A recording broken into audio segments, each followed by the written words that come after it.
Vamos a hablar un poco de la mitología de la Mesopotamia,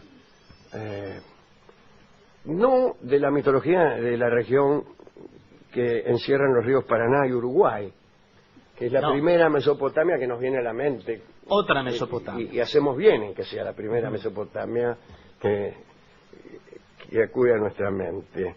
Pero aquella Mesopotamia que se inscribía entre los ríos Éufrates y Tigris, y allí vivían los sumerios, los acadios, los asirios, los caldeos, toda esa gente. Casi todos ellos copiaron a los sumerios, según dice en un libro que hay, Irene, trataré de acordarme, se llamaba Todo comenzó en Sumer, creo que es Seram W. Seram el autor, pero podría yo equivocarme. Bueno, hablaremos de la mitología, pero de una pequeña parcela de esta mitología que no es tan rica, ni tan poética, ni tiene un sistema poético como ocurre con la mitología nórdica o la griega. Hablaremos de la idea del infierno que tenían estas personas. Le llamaban el Kur. La palabra Kur quería decir montaña, después quiso decir país extranjero y después infierno. Así eran los sumerios con sus palabras, me imagino yo, inconstantes. Es el principal problema del idioma sumerio. Las palabras modifican su significado, o al menos eso me parece. Desde el punto de vista cósmico, el Kur era el espacio vacío que separaba la corteza terrestre del mar primordial. Vamos a hacer un breve relato de cómo era la cosmología de los sumerios. El universo visible era como una semiesfera, como esas semiesferas que te regalan para Navidad, o que te regalaban, ya nadie te las regala, y vos las agitabas, y yo tengo de esas, y caía nieve. ¿Viste esas que tienen una casita, y que vos agitás y cae nieve? Así era el mundo para los sumerios. El cielo era la parte transparente y la tierra, esa especie de círculo que hay abajo. Bueno, eran un poco sencillos en su cosmología, pero ¿qué quiere que le haga? Al universo le llamaban Yanki. Yan quiere decir tierra y Ki quiere decir cielo, o al revés, porque no manejo muy bien el sumerio.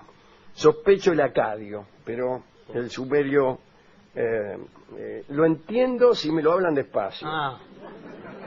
Pero cuando alguien me quiere vender algo en sumerio, así en sumerio de corrido, sí, se me escapa alguna cosa. Y lo mismo las tablitas de arcilla, no las agarro muy bien, no las leo bien.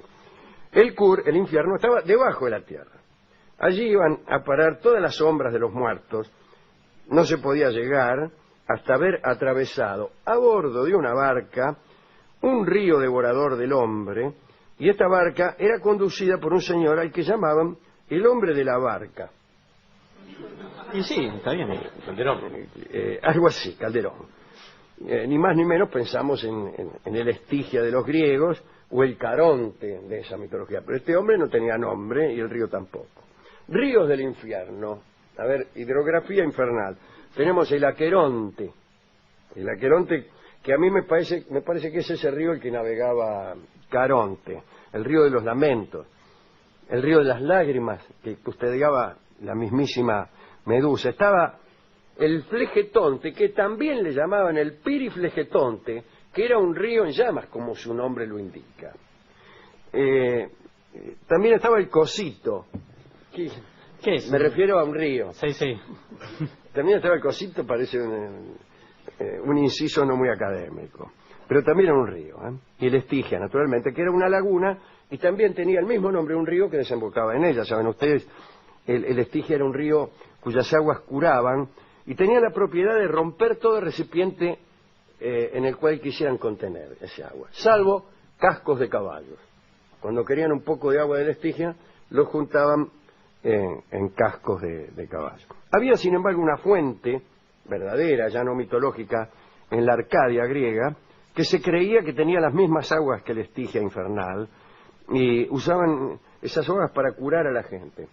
Parece que si alguno estaba medio fulero, lo tiraban a la fuente y el tipo la contaminaba. Bien. Pero ellos decían que se curaba, que no sé. También estaba el Leteo, el río Leteo, el río del olvido, ¿eh? El río, se prohibía bañarse en el Leteo de los griegos, porque la gracia del infierno griego, que no tenía ninguna en realidad, estaba en no olvidar lo que había sido en vida. Era totalmente lo que había sido en vida. Y si vos te olvidabas, ya tus males, tus obsesiones, diría Rolón, tus traumas y tus neurosis se olvidan. ¿Qué más quiere un neurótico que olvidarse? Un obsesivo que olvidarse. Y no te dejaban mojar en el Leteo, ¿eh? El Leteo es un río muy útil para algo en que los griegos no creían mucho, que es la reencarnación. Es indispensable para que funcione esta institución, la reencarnación, puede olvidarse de las vidas anteriores, sino todo es una cosa de venganzas, es mejor nacer y creer que uno nace por primera vez, porque uno se pone muy canchero la quinta vez que nace. Ya vive la vida de taquito, como sabe que va a renacer, cruza con el semáforo rojo, salta al paso de las apisonadoras de tierra, y eso ya no tiene ninguna gracia. Pero nos estamos yendo de la Mesopotamia. El caso es que entre los sumerios, que tenían un universo sencillito y un infierno también sencillito, había un solo río, el río devorador del hombre, y había un tipo que ni nombre tenía, que te cruzaba en una vaca. En esos infiernos, morada de los difuntos, uno la pasaba más o menos igual que en la vida, es decir, muy mal. Esto es propio de los infiernos primitivos, que no eran un lugar de castigo. Los castigos los propinaban los dioses en vida. Dios te castigaba en vida.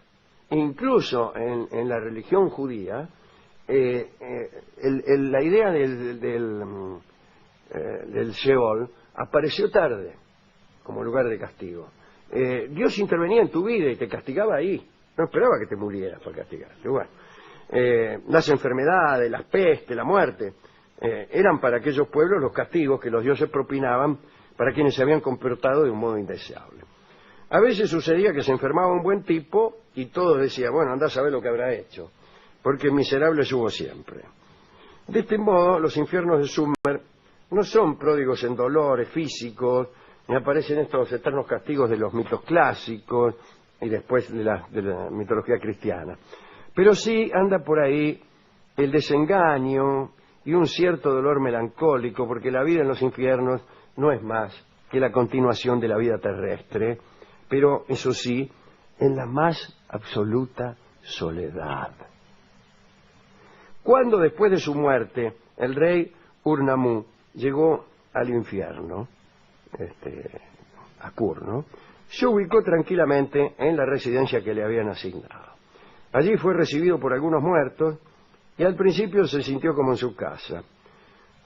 Le avisaron cuáles eran las leyes, los reglamentos de la nueva patria, pero al cabo de 7 días llegó el desconsuelo, porque comprendió que allí ya no tendría familia, ni lo dejarían besar a su esposa, ni tener en sus rodillas al hijo, iba a estar solo. Al Kur van no los malos, sino los que tuvieron mala suerte. Es la patria de los desgraciados. No son un castigo tampoco, sino una continuación, insisto, de la vida terrenal. Si te habían castigado en la tierra, pues vas a continuar tu asunto en el infierno. Las condiciones de vida del Kur están unidas a la suerte terrestre del cuerpo. Los que sufrieron, los accidentados, los ahogados, las núbiles muertas vírgenes, los que no tuvieron hijos, las mujeres muertas de parto, los que se agacharon a ver por qué no explotaba el cohete, todos esos van al Kur, y allí, amargados, se hacen malos, y en los infiernos no solo atormentan a sus compañeros, sino también a los vivos, a quienes cada tanto visitan, mitad por jorobar. Dicen que nuestro amigo Gilgamesh, el inmortal, se vio un día agredido por una tropa de estos espíritus. Esto se lee en la epopeya de Gilgamesh, aquella que encontraron en la biblioteca de Nínive, escrita en tantas tabletas de arcilla. Bueno, Gilgamesh se encontró con una tropilla de estos espíritus y solo pudo escapar rajando. Aquel héroe que había enfrentado a tantísimos monstruos, como por ejemplo el gigante Kumbaba, aquel que era tan alto que la cabeza le llegaba al cielo y los pies al infierno, es decir, era tan alto como se podía en aquella cosmología, ¿no? Y sin embargo tuvo que escapar ante una tropa de espíritus desgraciados. No hizo otra cosa que rajar. Dicen que en el Kur se arman peleas en medio de la oscuridad y del polvo. Y se parece en esto mucho al Seol de los hebreos, que también era un pozo lleno de polvo, ¿no? Los infiernos tienen, desde luego, guardianes que procuran que nadie se escape, pero no tienen suplicios. Los condenados sufren su propio resentimiento y se atormentan los unos a los otros. Son sus propios verdugos. Fieles a nuestro pensamiento de que los lugares son hechos por la gente que está en ellos, digamos una vez más que depende de quienes encontremos allí el que un lugar sea el infierno o el cielo, ¿no? Donde están ciertos tipos, será para mí el infierno, aun cuando brotare hidromiel de las fuentes y por ejemplo donde están otras personas, allí estará para mí el cielo, por muchas llamas que me consumieran. El mejor relato respecto de gente castigada en el Kur es el de Dumuzi, el dios muerto. En el Kur no solo había difuntos inmortales, también había algunos dioses que en principio eran inmortales, pero que por ahí eran mandados al Kur, vaya uno a saber por qué. El mismo El-Il, el príncipe de los dioses, había sido expulsado de Nippur y enviado a los infiernos por haber violado a la diosa Ninlil. Violar una diosa era tremendo, por muy príncipe del universo que uno fuere. Pero voy a contar la historia de Dumuzi. Entre los sumerios, la diosa del amor era Inanna. No está mal que tenga este nombre porque facilita la rima de los enamorados. Y andaba medio noviando Inanna con Dumuzi, el dios pastor. Dumuzi la había conquistado presentándose con algunos regalos en su puerta. Le ponía los regalos en la puerta. Parece que Dumuzi tenía la propiedad de hacer brotar queso de la nada. Qué linda propiedad. Como tanta. Bueno, aquí le traigo este queso y se lo pongo en la puerta. Bueno, parece que le llevó un queso, o le hizo aparecer un queso, pero la miró y no pudo resistir más y se unió a ella, de arriba abajo. A continuación la condujo a su casa, pero esto le trajo muchos problemas. Inanna era muy ambiciosa y se le ocurrió acrecentar su poderío y ser no solo la diosa del amor, sino también la diosa de los infiernos. Y ahí nomás decidió bajar a los infiernos para ver cómo podía realizar el proyecto. Se metió en una laguna de agua negra, que era para los sumerios la entrada del infierno, y allí estaba la diosa titular de los infiernos, que se llamaba Ereshkigal, que era la hermana de Inanna. Fíjese, le codiciaba la influencia a la hermana, que era la diosa del infierno. Bueno, en realidad estaban muy enemistadas las dos hermanas, tanto es así que Ereshkigal era la peor enemiga de Inanna.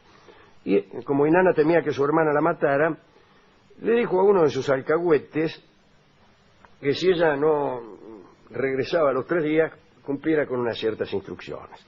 Se metió en el infierno, se fue hasta el templo de Ereshkigal, que estaba construido con lapislázuli. Allí se encontró con el portero Neti, que le preguntó el nombre y el motivo de su visita. Inanna inventó un falso pretexto y Neti la dejó entrar. Inanna sacó los cerrojos de las 7 puertas infernales, pero al pasar por cada puerta, Inanna iba perdiendo una prenda. Y cuando pasó la última puerta quedó completamente desnuda, disculpen ustedes. Y ahí sucedió algo espantoso. Aparecieron unos seres que la arrastraron y la obligaron a ponerse de rodillas ante Ereshkigal, y 7 jueces infernales dirigieron sobre ella la mirada de la muerte. E Inanna pasó de inmediato de la vida a la muerte. Su cadáver quedó suspendido de un gancho entre las tinieblas y empezó a ver cosas que la espantaban. Bueno, estar uno colgado de un gancho bajo la forma de un cadáver ya es algo bastante espantoso. Pero bueno, al cabo de 3 días, como no volvió Inanna, el alcahuete puso en práctica las instrucciones que ella le había dado, imploró sería mucho mejor, ¿no? Sí. ¿Es imploró o imploró? Imploró. Imploró. Entonces imploró al dios Enki, y Enki modeló con arcilla 2 entes asexuados, Kurgarru y Calaturru. Qué lindo nombre. Sí, para hacer, está bien. Y a estos seres les confió el brebaje de la vida, que solo Enki podía preparar, les ordenó que bajaran al infierno y que esparcieran el brebaje de la vida sobre el cadáver de Inanna para que resucitara. Estos tipos espolvorearon el brebaje, la diosa resucitó, pero estaba en una situación comprometida. Había una ley en Sumer que nadie podía quebrantar. Solo podía salir del infierno si otro ocupaba tu lugar. Y les permitieron volver a la tierra acompañada de un demonio muy cruel para buscar a alguien que la reemplazara. Buscó, y nadie quería ocupar su lugar. Luego de varios intentos pensó en Dumuzi y lo fue a buscar. Y Dumuzi estaba muy feliz, la recibió con un traje de ceremonia, pero inmediatamente Inanna lo entregó a los demonios, dice, llévense a este que me va a sustituir. Y lo llevaron a la morada de los muertos, y desde entonces Dumuzi solo gime y pide ayuda para que lo rescaten. Ofrece a los demonios el queso, que sigue teniendo la virtud de hacer aparecer, pero los seres de Kur, satisfechos de barro y polvo, que es lo que lastran, ignoran por completo el queso de Dumuzi. Linda historia esta, ¿eh? Del enamorado que reemplaza en el infierno a la diosa amada. Ahora, de esto, tangos no hay. No hay. Todos los tangos son esto. Claro. Todos los tangos son de un enamorado que va al infierno por su amada. Y como en aquel infierno el peor de los castigos era la soledad, escucharemos un tango que fue escrito como una descripción del Kur, y se llama Soledad, y lo canta Carlos Gardel.